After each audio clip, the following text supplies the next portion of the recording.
Melanjutkan episode sebelumnya, terlihat Godai terbaring lemah di kasur kelas 1 rumah sakit. Pahlawan ini dalam keadaan darurat sehingga para dokter dan perawat pun memaksimalkan pengobatan untuknya. Berpindah ke pasukannya Kaoru yang sedang memblokade beberapa jalan. Di sana ia memimpin pasukan untuk menemukan si mutan 0026 tersebut. Walau beberapa dari polisi sangat menyayangkan bahwa kode 04 tidak datang kali ini untuk mencari sang mutan 026. Sementara keadaan Godai sangat memprihatinkan. Pihak kesehatan sudah mulai kewalahan namun tak ada tanda-tanda kehidupan pada pasien. Tsubaki pun meminta semua orang untuk keluar ruangan sementara ia akan melaporkan pada atasannya. Berpindah ke Kaoru yang sedang melakukan patroli untuk memburu mutan kode 026. Di tengah kesibukan, ia ditelepon Tsubaki dan mengatakan kalau Godai tidak akan selamat.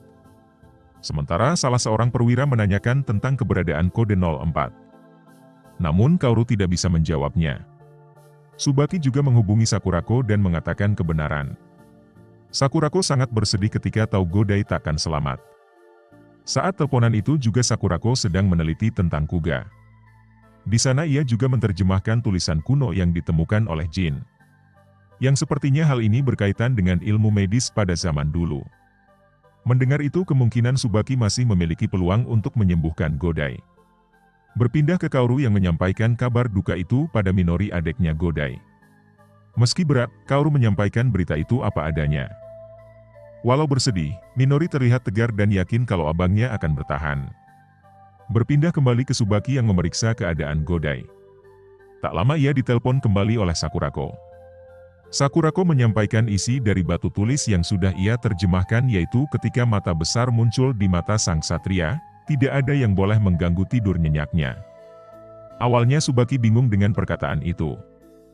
Sakurako hanya berkesimpulan kalau sabuk dalam perutnya hanya mengistirahatkan tubuhnya untuk sementara waktu. Menetralisir racun dari si mutan kode 026. Jadi tidak ada yang boleh mengganggunya saat mati suri tersebut. Perlahan Tsubaki kembali mengecek Godai dan benar saja, walau detak jantungnya tidak ada, namun suhu tubuhnya terus meningkat. Jadi ia akan membiarkan Godai beristirahat dulu. Sementara di markas besar kepolisian, mereka terus mengidentifikasi keberadaan si mutan kode 026. Mereka berkesimpulan kemungkinan ia masih berada di kota dan tidak akan jauh dari kompresor AC yang mengeluarkan suhu panas. Tak lama seorang ajudan datang dan menginformasikan kalau mutan kode 026 sudah ditemukan. Bergegas para polisi menuju tempat kejadian perkara. Singkat cerita, para polisi sudah berada di lokasi. Mereka tampak kewalahan dalam menghadapi mutan dengan kode 026 tersebut. Mereka pun melakukan perlawanan seadanya dengan menggunakan senapan dan peluru asap yang diklaim dapat melumpuhkan sang monster. Namun ketika serangan dilakukan, tak satu pun dari serangan kepolisian mampu menembus mutan kuat tersebut. Namun itu lumrah terjadi karena polisi takkan bisa menyerang orang yang kuat seperti di negara Konoha. Kepolisian pun terdesak. Saat sang monster hendak menyerang Kaoru, dari kejauhan muncullah Kuga dengan wujud putihnya. Awalnya polisi lain kaget kalau ia adalah makhluk kode 02. Namun ia adalah Kuga. Kuga pun bertempur dengan sang mutan. Terlihat perbedaan kekuatan yang begitu jauh antara Kuga dan sang mutan. Kuga dengan wujud terlemah pun lebih unggul daripada sang mutan. Hingga pada akhirnya Kuga hendak mengakhiri pertempuran dengan tendangan spesialnya. Satu tendangan spesial tidak berdampak bagi sang mutan. Dua tendangan spesial tidak ada dampak juga pada sang mutan. Berikutnya pada tendangan ketiga membuat mutan itu pun terkalahkan dengan dramatis. Di mana hal ini mengajarkan kita kalau tidak boleh menyerah untuk terus mencoba sampai kita mendapatkan apa yang kita butuhkan. Kaoru pun senang Godai telah sadar kembali. Berita duka yang tadinya membuat galau berubah menjadi berita bahagia. Singkat cerita, Godai diantar pergi ke tempat Tsubaki untuk diperiksa lebih lanjut dengan menggunakan mobil polisi yang tentu saja operasionalnya dari pajak rakyat.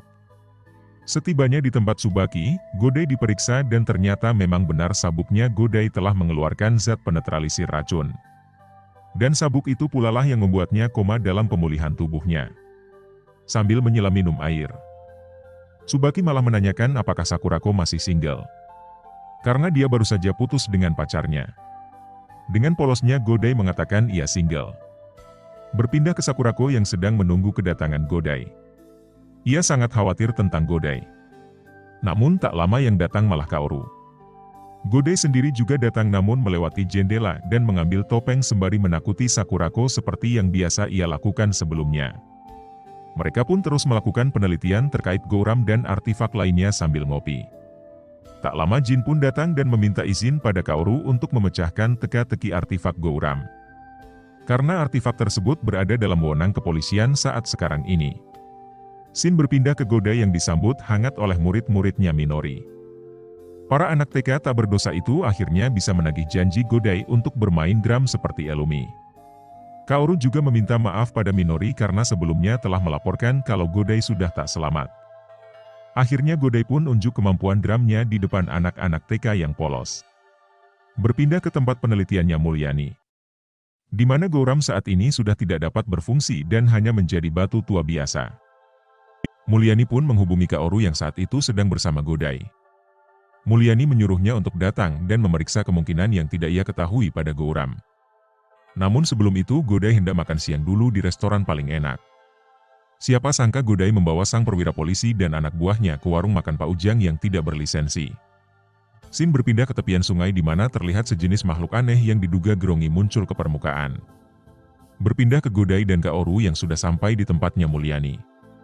Di sana Mulyani meminta Godai untuk menyentuh dari bebatuan tersebut. Awalnya, Godai menyentuh bebatuan itu namun tak terjadi apa-apa. Tetapi setelah sabuk di perutnya bergetar, bebatuan itu mulai memancarkan sinar dan kembali bergabung.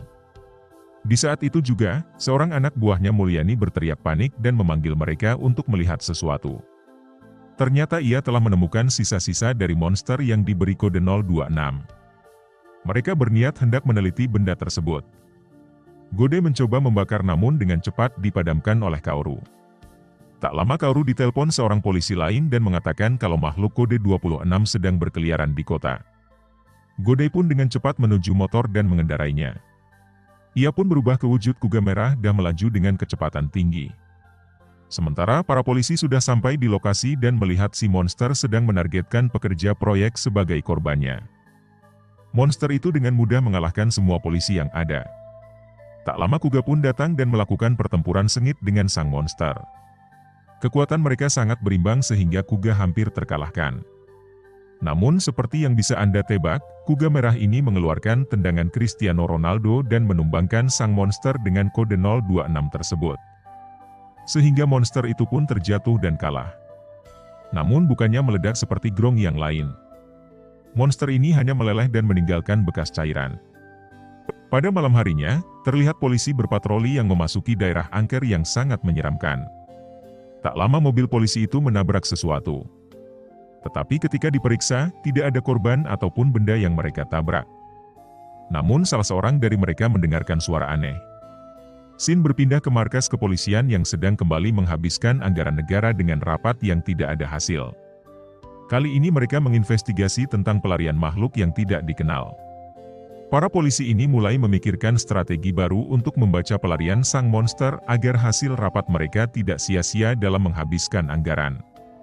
Berpindah ke Godai yang ditelepon oleh Kaoru yang berencana untuk melacak keberadaan makhluk tak dikenal. Tak lama Nana dan Pak Ujang datang.